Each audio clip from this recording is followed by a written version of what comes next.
Hello friends.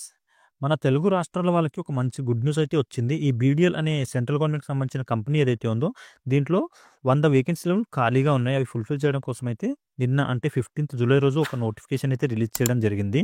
వీటికి సంబంధించి అన్ని డీటెయిల్స్ అయితే చూద్దాము. ఈ బీడీఎల్ అనే కంపెనీ ఏదైతే ఉందో ఫ్రెండ్స్, దీంట్లో వచ్చేసి ఆర్మీ ఫోర్స్ వాళ్ళు యూజ్ చేసే ఎక్విప్‌మెంట్స్ ఏవైతే ఉంటాయో వాటినైతే మ్యానుఫ్యాక్చర్ చేయడం జరుగుతుంది. ఇక్కడ చూడండి, strategic weapons, launchers, under water weapons, అలాగే డెకాయ్స్, టెస్ట్ ఎక్విప్‌మెంట్స్ అని చెప్పి ఇలాంటి కొన్ని ఆర్మీ వాళ్ళు యూజ్ చేసే ఎక్విప్‌మెంట్స్ ఏవైతే ఉంటాయో వాటినైతే ఈ కంపెనీలో మ్యానుఫ్యాక్చర్ చేస్తారు. ఈ కంపెనీకి సంబంధించి అయితే నోటిఫికేషన్ రిలీజ్ అయింది. దీంట్లో టెక్నికల్‌గా ఎవరైతే డిప్లొమా ఇంకా బీటెక్, బీఈ ఈ టెక్నికల్ ఫీల్డ్‌లో ఎవరైతే క్వాలిఫై అయ్యి ఉన్నారో వాళ్ళనైతే రిక్రూట్ చేసుకోవడం కోసం ఈ నోటిఫికేషన్ రిలీజ్ చేశారు. మేల్ అండ్ ఫీమేల్ క్యాండిడేట్స్ అందరూ కూడా ఈ జాబ్స్‌కి అయితే అప్లై చేసుకోవచ్చు. మన తెలంగాణ ఇంకా ఆంధ్రప్రదేశ్‌లోనే ఎక్కువగా యూనిట్స్ ఉన్నాయి ఫ్రెండ్స్. ఎక్కడంటే హైదరాబాద్ లొకేషన్‌లో హెడ్ ఆఫీస్ ఉంది. అలాగే కాంచన్‌బాగ్‌లో ఒక యూనిట్ ఉంది. సంగారెడ్డి డిస్ట్రిక్ట్ బానూరు దగ్గర ఒక యూనిట్ ఉంది. అలాగే ఆంధ్రప్రదేశ్‌లో వచ్చేసి విశాఖపట్నంలో ఒక యూనిట్ ఉంది.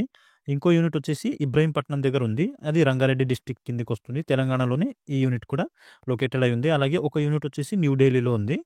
మోస్ట్‌లీ మన తెలంగాణ ఇంకా ఆంధ్రప్రదేశ్‌లోనే ఉన్నాయి కాబట్టి ఎక్కువ యూనిట్స్ మీకు ఇక్కడ లోకల్‌లోనే వర్క్ చేసుకునే అవకాశం కూడా ఉంటుంది. సో, ఈ మంచి ఆపర్చునిటీని యూటిలైజ్ చేసుకోవడానికైతే ట్రై చేయండి. అవకాశం ఈ దీనికి ఇంట్రెస్ట్ ఉండి క్వాలిఫికేషన్ ఉన్న క్యాండిడేట్స్ అయితే అప్లై చేసుకోండి. అన్నీ డీటెయిల్‌గా ఎక్స్‌ప్లెయిన్ చేస్తాను. వీడియోని కూడా స్కిప్ చేయకుండా ఫుల్‌గా చూడండి. అలాగే వ్యూవర్స్ ఎవరైతే కొత్తగా వచ్చారో వాళ్ళందరూ ఛానెల్‌ని అయితే సబ్స్క్రైబ్ చేసి పెట్టుకోండి ఫ్రెండ్స్. నేను రెగ్యులర్‌గా ప్రైవేట్ జాబ్స్ ఇంకా గవర్నమెంట్ జాబ్స్ సంబంధించిన వీడియోస్ ఈ ఛానెల్‌లో అప్లోడ్ చేస్తూ ఉంటాను. వాటికి సంబంధించిన నోటిఫికేషన్స్ మీకు ఇమ్మీడియేట్‌గా రావాలంటే ఛానెల్‌ని అయితే సబ్స్క్రైబ్ చేసి పెట్టుకోండి. అలాగే మీ ఫ్రెండ్స్ ఎవరైనా జాబ్ సీకర్స్ ఉంటే వాళ్ళతో కూడా వీడియోని షేర్ చేసుకోండి. వీడియో మీకు హెల్ప్‌ఫుల్ అనిపిస్తే వీడియోని కూడా లైక్ చేయండి. ఓకే. ఇక్కడ చూడండి, మనకొచ్చేసి 100 వేకెన్సీస్ అయితే ఖాళీగా ఉన్నాయి. టోటల్ వేకెన్సీస్ వచ్చేసి 100 ఉన్నాయి. వీటిలో ఏ డిపార్ట్మెంట్స్‌లో వేకెన్సీస్ ఖాళీగా ఉన్నాయంటే పోస్ట్స్ ట్రైనీ ఇంజినీర్ ఎలక్ట్రానిక్స్, అలాగే trainee engineer mechanical, electrical, computer science, finance, HR, business development. ఈ డిపార్ట్మెంట్‌లో వేకెన్సీస్ ఖాళీగా ఉన్నాయి. అలాగే ఇంకా ఇవి వచ్చేసి డిప్లొమా క్వాలిఫికేషన్ ఉన్న క్యాండిడేట్స్‌ని తీసుకుంటున్నారు. ఇక్కడొచ్చేసి పైనున్న డిపార్ట్మెంట్స్ ఏవైతే ఉన్నాయో వీటిలో వచ్చేసి ఎవరైతే బీఈ, బీటెక్ క్వాలిఫికేషన్ ఉన్న క్యాండిడేట్స్ ఉన్నారో వాళ్ళని అయితే రిక్రూట్ చేసుకోవడం కోసం ఈ నోటిఫికేషన్ రిలీజ్ చేయడం జరిగింది. అన్ని డీటెయిల్‌గా ఎక్స్‌ప్లెయిన్ చేస్తాను. నెక్స్ట్ రిమైనింగ్ డిపార్ట్మెంట్స్ వచ్చేసి ఏదైతే ట్రైనీ డిప్లొమా అసిస్టెంట్, ఇంకా trainee diploma assistant electronics, mechanical, అలాగే electrical, computer science, finance, HR వీటిలో కూడా ఆల్మోస్ట్ సేమ్ డిపార్ట్మెంట్స్‌లోనే రిక్రూట్ అయితే చేసుకుంటున్నారు. కాకపోతే క్వాలిఫికేషన్ డిప్లొమా ఉన్న వాళ్ళు తీసుకుంటున్నారు. పైన వచ్చేసి బీటెక్ క్వాలిఫికేషన్ ఉన్న వాళ్ళనైతే తీసుకోవడం జరుగుతుంది. ఇంకా రిమైనింగ్ వేరే క్వాలిఫికేషన్ ఉన్న వాళ్ళని కూడా తీసుకుంటున్నారు. సో, దాని గురించి కూడా ఎక్స్‌ప్లెయిన్ చేస్తాను. నెక్స్ట్ మన క్వాలిఫికేషన్ చూస్తున్నప్పుడు దాని గురించి ఎక్స్‌ప్లెయిన్ చేస్తాను ఫ్రెండ్స్. ఇక్కడ చూడండి, మనకి ఏజ్ రిలాక్సేషన్ వచ్చేసి ఏజ్ లిమిట్ వచ్చేసి 28 ఇయర్స్ ఇచ్చారు.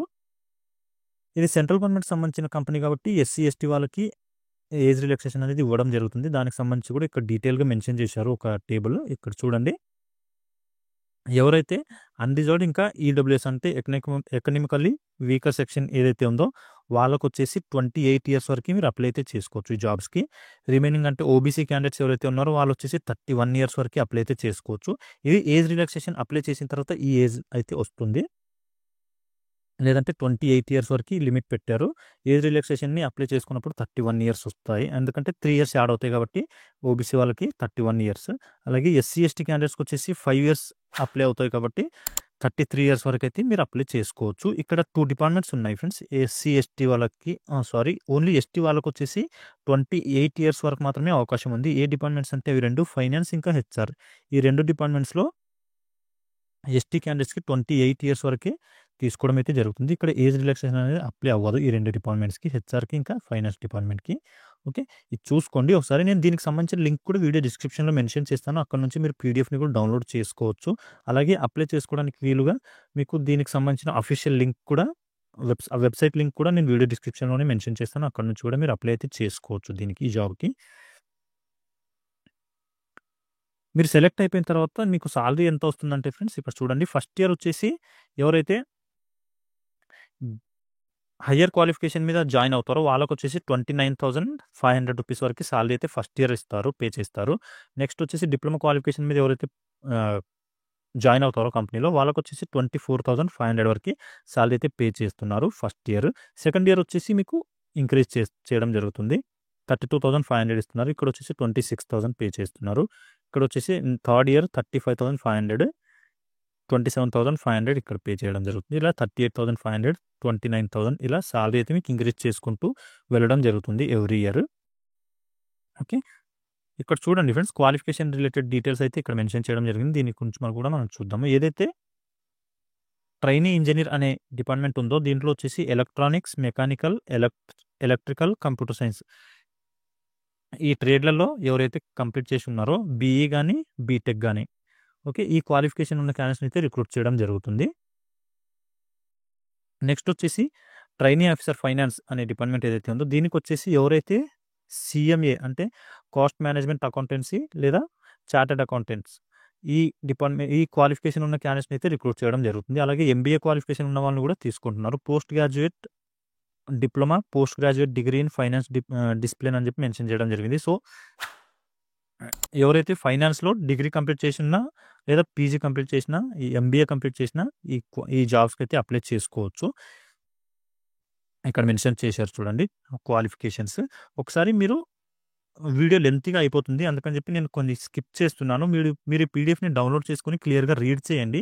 ఒకవేళ మీకు అప్లై అయ్యే క్వాలిఫికేషన్ ఉంటే మీరు కూడా ఈ జాబ్స్కి అప్లై చేసుకోవచ్చు. ఏవైనా మిస్ అవ్వచ్చు క్వాలిఫికేషన్స్. సో మీరు ఒకసారి పీడిఎఫ్ని డౌన్లోడ్ చేసుకుని క్లియర్గా రీడ్ చేయండి. ఆ తర్వాత అప్లై చేసుకోవడానికి వెళ్ళండి. ఏదైతే హెచ్ఆర్ డిపార్ట్మెంట్ ఉందో దీనికి వచ్చేసి ఎంబీఏ లేదా ఈక్వలెంట్ క్వాలిఫికేషన్ ఉన్న క్యాండిడేట్స్ని తీసుకుంటున్నారు. పీజీ, డిప్లొమా లేదా పోస్ట్ గ్రాడ్యుయేషన్ అని చెప్పి మెన్షన్ అయితే చేయడం జరిగింది. ఇంకా చాలా క్వాలిఫికేషన్ అయితే ఇక్కడ మెన్షన్ చేశారు. వీటిలో ఏ క్వాలిఫికేషన్ ఉన్నా మీరు ఈ జాబ్స్కి అప్లై అయితే చేసుకోవచ్చు. నెక్స్ట్ డిపార్ట్మెంట్ వచ్చేసి ట్రైనీ ఆఫీసర్ బిజినెస్ డెవలప్మెంట్ అనే డిపార్ట్మెంట్ ఉంది. దీనికి కూడా ఎంబీఏ లేదా ఈక్వలెంట్ క్వాలిఫికేషన్ అడిగారు. ఓకే, ఇది వచ్చేసి బీటెక్ హయ్యర్ క్వాలిఫికేషన్ ఉన్న క్యాండిడేట్స్కి. నెక్స్ట్ వచ్చేసి డిప్లొమా క్వాలిఫికేషన్ ఉన్న క్యాండిడేట్స్కి సంబంధించినవి ఇక్కడ చూడండి. ట్రైన్ డిప్లొమా అసిస్టెంట్ అని చెప్పి ఏదైతే డిపార్ట్మెంట్ ఉందో దీనికి వచ్చేసి 3 years డిప్లొమా ఎవరైతే కంప్లీట్ చేశారో వాళ్ళని రిక్రూట్ చేసుకుంటున్నారు.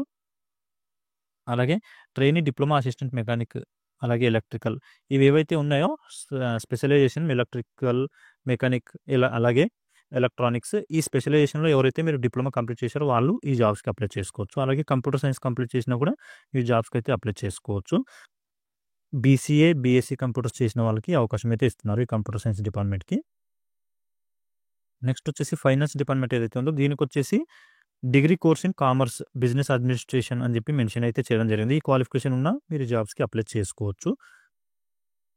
హెచ్ఆర్ డిపార్ట్మెంట్కి వచ్చేసి ఎవరైతే degree in business administration, social welfare, PM and IR, personal management, HR అని చెప్పి ఈ డిఫరెంట్ క్వాలిఫికేషన్స్ అయితే మెన్షన్ చేయడం జరిగింది ఫ్రెండ్స్. ఒకసారి మీరు ఒకవేళ ఈ క్వాలిఫికేషన్లో ఏదైనా సరే కోర్స్ కంప్లీట్ చేసి ఉంటే ఈ జాబ్స్కి అప్లై చేసుకోండి. ఓకే, క్వాలిఫికేషన్ డీటెయిల్స్ చాలా లెంతీగా ఉంది ఫ్రెండ్స్. సో నేను కొన్ని స్కిప్ అయితే చేశాను. మీరు ఒకసారి పీడిఎఫ్ని క్లియర్గా రీడ్ చేసి ఆ తర్వాత అప్లై చేసుకోవడానికి అయితే వెళ్ళండి. అప్లై చేసుకోవడానికి కూడా ఇంకా చాలా రోజులు ఉంది. 1 month పాటు మీకు ఛాన్స్ అయితే ఇచ్చారు అప్లై చేసుకోవడానికి. సో ఇంట్రెస్ట్ ఉండి క్వాలిఫికేషన్ ఉన్న క్యాండిడేట్స్ అయితే ఈ మంచి ఆపర్చునిటీని యూటిలైజ్ అయితే చేసుకోండి. ఈ జాబ్స్కి సెలెక్షన్ ప్రాసెస్ వచ్చేసి 2 steps కంప్లీట్ అయిపోతుంది. ఫస్ట్ స్టెప్ వచ్చేసి ఒకటి CBT ఎగ్జామ్ అయితే కండక్ట్ చేయడం జరుగుతుంది, కంప్యూటర్ బేస్డ్ టెస్ట్. దాని తర్వాత కంప్యూటర్ బేస్డ్ టెస్ట్లో ఎవరైతే క్వాలిఫై అవుతారో వాళ్ళకు వచ్చేసి ఒక ఇంటర్వ్యూ కండక్ట్ చేస్తారు. ఈ 2 steps మీకు సెలెక్షన్ అనేది కంప్లీట్ అయిపోతుంది. ఇక్కడ చూడండి రిటర్న్ టెస్ట్ ఏదైతే కంప్యూటర్ బేస్డ్ టెస్ట్ ఉందో ఆ టెస్ట్కి వచ్చేసి 85% ఆఫ్ మార్క్స్ ఉంటాయి. అలాగే 15% మార్క్స్ వచ్చేసి ఇంటర్వ్యూ మీరు పర్ఫామ్ చేసే ఇంటర్వ్యూ మీద బేస్ చేసుకుని అయితే ఉంటుంది. ఏదైతే ఎగ్జామ్ ఉంటుందో ఆ ఎగ్జామ్లో క్వాలిఫై అవ్వాలంటే 50% మార్క్స్తో పాస్ అవ్వాలి. ఎవరైతే OBC, SC, ST, PWD candidates ఉన్నారో వాళ్ళకు వచ్చేసి 40% పాస్ మార్క్స్ వచ్చిన క్వాలిఫై అయితే అవుతారు. 1:10 రేషియోలో అయితే మీకు సెలెక్ట్ చేయడం జరుగుతుంది ఇంటర్వ్యూకి. 1:10 అంటే ఒక జాబ్కి 10 మెంబర్స్ని పంపిస్తారు. ఆ 10 మెంబర్స్లో ఎవరైతే బాగా పర్ఫామ్ చేస్తారో ఆ క్యాండిడేట్ని సెలెక్ట్ అయితే చేయడం జరుగుతుంది. అప్లై చేసుకుంటున్న టైంలో అయితే ఎవరైతే తెలంగాణకు సంబంధించిన క్యాండిడేట్స్ ఉన్నారో వాళ్ళు ఎగ్జామ్ సెంటర్ వచ్చేసి హైదరాబాద్ లొకేషన్ పెట్టుకోండి. ఆంధ్రప్రదేశ్ సంబంధించిన క్యాండిడేట్స్ వచ్చేసి విశాఖపట్నం అయితే పెట్టుకోవాల్సి ఉంటుంది. ఈ 2 లొకేషన్లోనే మీకు ఎగ్జామ్ సెంటర్స్ అనేవి కండక్ట్ చేస్తున్నారు. సో అది చూసుకోండి. అప్లై చేసుకోవడానికి లాస్ట్ డేట్ వచ్చేసి ఇక్కడ చూడండి ఫ్రెండ్స్, ఏదైతే last date closing of online registration application అని చెప్పి ఉందో అది వచ్చేసి 10 ఆగస్ట్ వరకు మీకు అవకాశం అయితే ఉంది. అప్లికేషన్ స్టార్టింగ్ డేట్ వచ్చేసి 17 జూలై అంటే రేపటి నుంచి ఆన్లైన్లో మీరు ఈ జాబ్స్కి అయితే అప్లై చేసుకోవచ్చు. సో ఇంకా టైం ఉంది కాబట్టి ఇంట్రెస్ట్ ఉండి క్వాలిఫికేషన్ ఉన్న క్యాండిడేట్స్ అందరూ కూడా మంచి ఆపర్చునిటీ యూటిలైజ్ చేసుకోండి. దీనికి వచ్చేసి అప్లికేషన్ ఫీజ్ వచ్చేసి ఎంత ఉంది అంటే 300 రూపీస్ వరకు మీరు ఫీజు అయితే పే చేయాల్సి ఉంటుంది ఫ్రెండ్స్. ఇక్కడ చూడండి, ఏదైతే జనరల్ క్యాండిడేట్స్ అలాగే ఓబీసీ క్యాండిడేట్స్ ఉన్నారో వాళ్ళు మాత్రం ఈ ఫీజు అనేది పే చేయాల్సి ఉంటుంది. రిమైనింగ్ క్యాండిడేట్స్ ఎవరైతే ఉన్నారో SC, ST, PWD, ex service man candidates కేటగిరీకి సంబంధించిన వాళ్ళకి ఎలాంటి ఫీజు కూడా లేదు. మీరు ఫ్రీగానే ఈ జాబ్స్కి అయితే అప్లై చేసుకోవచ్చు. ఎవరైతే అన్రిజర్వ్డ్, ఈడబ్ల్యూఎస్, ఓబీసీ ఈ 3 కేటగిరీకి సంబంధించిన క్యాండిడేట్స్ మాత్రమే 300 రూపీస్ ఫీజు అయితే ఉంది. వాళ్ళు మాత్రం ఈ 300 పే చేసి అప్లై చేసుకోవాలి. రిమైనింగ్ క్యాండిడేట్స్కి ఎలాంటి ఫీజు లేదు. మీరు ఫ్రీగానే ఈ జాబ్స్కి అయితే అప్లై చేసుకోవచ్చు. అప్లై చేసుకోవడానికి వచ్చేసి అఫీషియల్ వెబ్సైట్ ఏదైతే ఉందో అఫీషియల్ వెబ్సైట్ ఓపెన్ చేసి మీరు ఇక్కడ నుంచి అప్లై అయితే చేసుకోవచ్చు. bdl-india.in అని చెప్పి ఏదైతే వెబ్సైట్ ఉందో దీనికి సంబంధించిన లింక్ కూడా నేను వీడియో డిస్క్రిప్షన్లో మెన్షన్ చేస్తాను. అక్కడ నుంచి మీరు డైరెక్ట్కి వెళ్ళేసి హెచ్ఆర్ అప్లికేషన్స్ అనే పేజ్ని ఓపెన్ చేశారంటే అక్కడ నుంచి అప్లై చేసుకోవడానికి అయితే అవకాశం ఉంటుంది. 17th జూలై నుంచి ఓపెనింగ్ అవుతుంది కాబట్టి వెబ్సైట్ 17th నుంచి అయితే అప్లై చేసుకోవచ్చు. ఓకే, ఇది ఫ్రెండ్స్ ఈ బీడీఎల్ కంపెనీకి సంబంధించిన జాబ్ నోటిఫికేషన్ డీటెయిల్స్. ఇంకా మీకు దీనికి సంబంధించి ఎలాంటి డౌట్స్ ఉన్నా కూడా వీడియో కింద కామెంట్లో అయితే అడగండి, అక్కడ నేను క్లియర్ చేయడానికి ట్రై చేస్తాను. అలాగే వ్యూవర్స్ ఎవరైతే కొత్తగా వచ్చారో వాళ్ళందరూ ఛానల్ అయితే సబ్స్క్రైబ్ చేసి పెట్టుకోండి. మీ ఫ్రెండ్స్ ఎవరైనా జాబ్ సీకర్స్ ఉంటే వాళ్ళతో కూడా వీడియోని షేర్ చేసుకోండి. అలాగే వీడియో మీకు హెల్ప్ వీడియో లైక్ చేయండి ఫ్రెండ్స్. ఓకే, మళ్ళీ నెక్స్ట్ వీడియోలో కలుసుకుందాం. Thank you.